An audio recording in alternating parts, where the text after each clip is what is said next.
जिस Hormuz root को खोलने के वादे पर युद्ध विराम हुआ था, लेबनान पर इजरायली हमले जारी रहने की वजह से फिर ईरान ने उसे बंद कर दिया।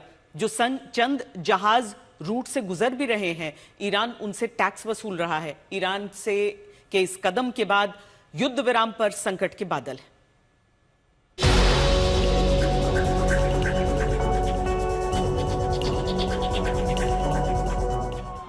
39 दिनों की भीषण तबाही के बाद जंग थमी, अमेरिका ईरान में बातचीत पर सहमति बनी तो पूरी दुनिया ने राहत की सांस ली। लेकिन पाकिस्तान में दोनों मुल्कों के बीच शर्तों पर चर्चा के पहले स्थितियां फिर से बिगड़ती दिख रही हैं। लेबनान में इजराइल के हमले नहीं थम रहे और सबसे बड़ी बाधा स्ट्रेट ऑफ हॉर्मुज को लेकर बनी हुई है। बातचीत से पहले ईरान ने स्ट्रेट ऑफ हॉर्मुज पर नया दांव चलकर स्थितियां और भी जटिल कर दी है। ईरान ने हॉर्मुज से गुजरने वाले जहाजों पर सख्ती पहले से और बढ़ा दी है। साथ ही जहाजों की आवाजाही की अधिकतम सीमा भी तय कर दी है। ईरान ने हॉर्मुज से रोजाना 15 जहाजों को ही गुजरने की अनुमति दी है। साफ है कि अपनी शर्तों पर सहमति बनने तक ईरान ऊर्जा सप्लाई के इस रूट पर अपने सैन्य दबदबे को किसी सूरत में कम करने को तैयार नहीं और ईरान के इसी रुख के चलते स्ट्रेट ऑफ हॉर्मुज में स्थितियां सामान्य नहीं हो पा रही। सीज फायर के बाद ही हॉर्मुज पर हालात नाजुक हैं। सीज फायर के बाद भी शिपिंग कंपनियों में डर बना हुआ है, लिहाजा जहाज ईरान के तट के पास से गुजरने में हिचकिचा रहे हैं। बुधवार को इस रूट से केवल 4 जहाज ही गुजरे, जबकि उससे पहले 5 दिनों में औसतन 9 जहाज इस रास्ते से गुजर रहे थे।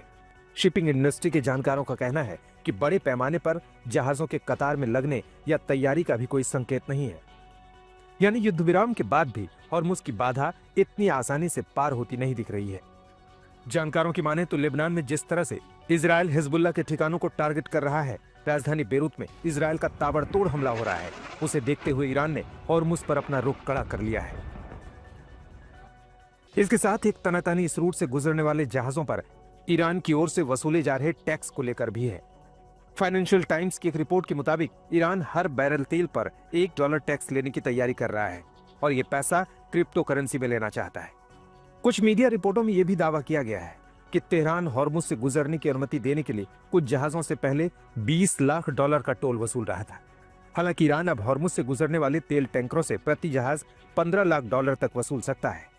अनुमान है कि इस वसूली से ईरान कच्चे तेल टैंकरों से हर महीने $4.5 अरब की कमाई कर सकता है, जिसका सीधा असर कच्चे तेल की कीमतों पर दिखाई देना तय है। हॉर्मुज पर जारी ईरान की नाकेबंदी ने एक बार फिर अमेरिकी राष्ट्रपति डोनाल्ड ट्रंप का गुस्सा भड़का दिया है।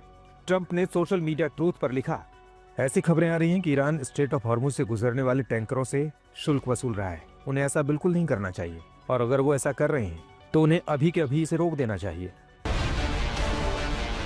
हॉर्मुज पर अमेरिका की चेतावनी के बीच खबर यह भी है, तमाम शिपिंग कंपनियों को इंतजार कर रहे जहाजों की वजह से भारी नुकसान हो रहा है।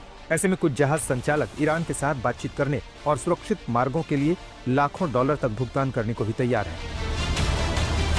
हालांकि हॉर्मुज से अपने जहाज पास कराने के लिए ईरान को टोल पर विचार कर रही कंपनियों के लिए भी ये रास्ता इतना आसान नहीं है।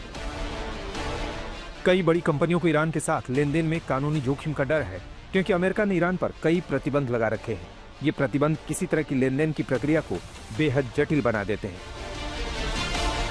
ऐसे में हॉर्मुज रूट के जरिए दुनिया पर जारी ऊर्जा संकट का समाधान इतना आसान नजर नहीं आता, क्योंकि ईरान ये मान रहा है कि खाड़ी में चल रही जंग के युद्ध विराम तक आने और अमेरिका के सामने अपनी शर्तें मनवाने के लिए हॉर्मुज से ज्यादा मजबूत रास्ता कोई नहीं हो सकता।